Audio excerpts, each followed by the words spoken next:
ஓம் சக்தி. சிறப்பு பார்வை. அருள் திரு அம்மா அவர்களால் பரவும் புத்துயிர் ஊட்டும் ஆற்றல். பதிவு 3. யார் என்னை எப்படி வழிபடுகிறாரோ அவருக்கு நான் அப்படியே அருள் புரிகிறேன். பார்த்தா மக்கள் யாண்டும் என் வழியையே பின்பற்றுகின்றனர்.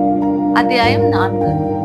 பகவத்கீதையின் மேற்கண்ட உபதேச மொழிகளின் உட்கருத்துக்களையும் ஆன்மீக குரு அருள் திரு அம்மா அவர்களை குறித்தான அன்னையின் அருள்வாக்கு ஒன்றினையும் சிந்தித்து அவற்றுக்கு இடையேயான ஒற்றுமையை காண்போம்.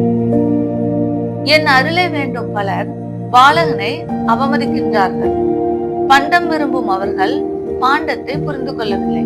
இது அன்னையின் ஒரு அருள்வாக்கு. நாம் தற்பொழுது கவனிப்போம். சக்தி மாலையில் பதிவிடப்பட்ட நிகழ்வு ஒன்றை சுருக்கமாக காண்போம்.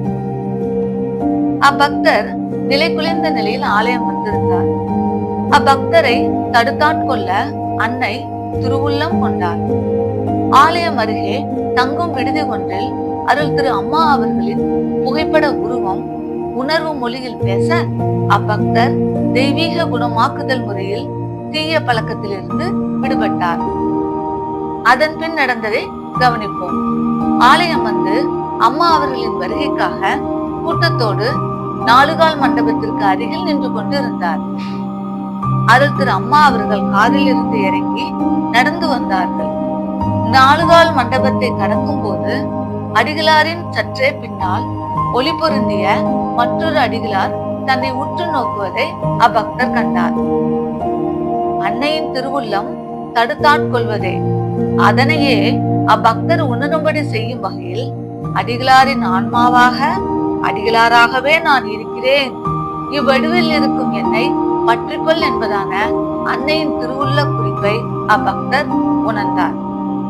தெய்வீக திருக்காட்சிகள் அடியார்களின் வாழ்வில் கிடைப்பது ஒரு பெரும் வழிகாட்டுதலை அவர்களுக்கும் அவர்கள் சார்ந்த சமூகத்திற்கும் தரக்கூடிய ஒரு அடையாள குறிப்பாகும்.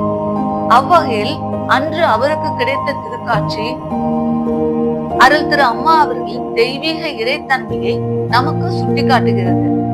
பண்டம் விரும்பும் பலர் பாண்டத்தை விரும்புவதில்லை.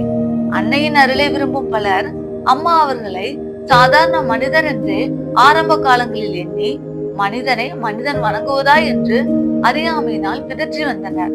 அவ்வாறு இல்லை என்பதை அன்னை அப்பக்தருக்கு உணர்த்தும் வகையில் தரப்பட்ட அருள் காட்சியினை இன்று நாம் பகவத்கீதையின் உபதேச கருத்துக்களோடு இணைத்து காண்கிறோம். யார் என்னை எப்படி வழிபடுகிறாரோ அவருக்கு நான் அப்படியே அருள் புரிகிறேன். பகவத்கீதை. குருவாக நீ வந்து வரமாக தான் தந்து போதை நீ ஆள வேண்டும். ஒழுங்கான நாணமே எழுந்தாலும் மோனமே குறையெல்லாம் போக்க வேண்டும். அன்னையை நாம் வேண்டி தொழும் வேண்டுதல் கூறு பாடலின் வரிகள். கவனிப்போம். யார் என்னை எப்படி வழிபடுகிறாரோ குருவாக நீ வந்து. நாம் அன்னையை குருவின் உருவாக வரும்படி வேண்டுகிறோம். உருவமற்ற அவள் குருவின் திருவுருவில் தன்னை வெளிப்படுத்தி நம் குறை தீர்த்து வாழ வேண்டிட வேண்டும் என முறையிடுகிறோம். அவர்களுக்கு நான் அப்படியே அருள் புரிகிறேன். அவ்வாறு அருள் புரிந்த நிகழ்வுதான் மேற்கண்ட பக்தருக்கு கிடைத்த திருக்காட்சி உணர்த்தும் பொருளாகும். ஒரு பாத்திரத்தில் நீரை அள்ளுகிறோம். பாத்திரம் பிளஸ் நீர். பாத்திரத்தில் என்ன உள்ளது? நீர். அருள் திரு அம்மா அவர்களின் ஆன்மாவில் அன்னை நிறைந்தார். அடிகளார் பிளஸ் அன்னை. அடிகளார் யார்? அன்னை.